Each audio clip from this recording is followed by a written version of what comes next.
Planned communications management is the first process in the communications knowledge area. It is in the planning process group. What planned communications management does for us is establishes the communication management plan. So picture, if you will, like a checkbook register or a spreadsheet. And each row represents a communication requirement. So, for example, who or what system gets what information, what format, what frequency from who or what system. And then each row is a communication requirement.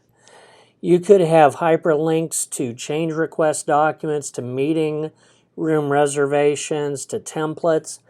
You could have rows that list when certain reports are supposed to be created and delivered to certain people or emailed to certain people, etc.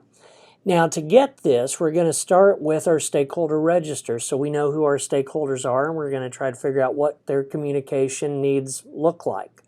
We also are going to potentially look at our stakeholder engagement plan and resource management plan, because resource communication and stakeholder, they go together.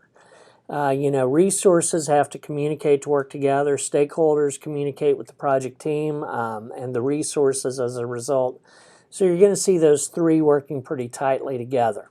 Communication requirements analysis is going to be key. That's what I was describing here. What do you need? What do you want? What format? What frequency?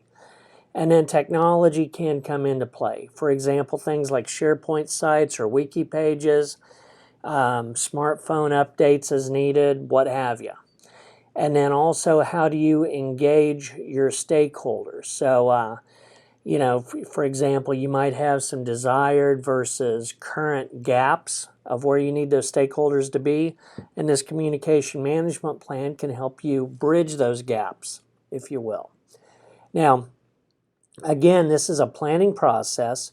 Our next process in this knowledge area is manage communications, which is an executing process.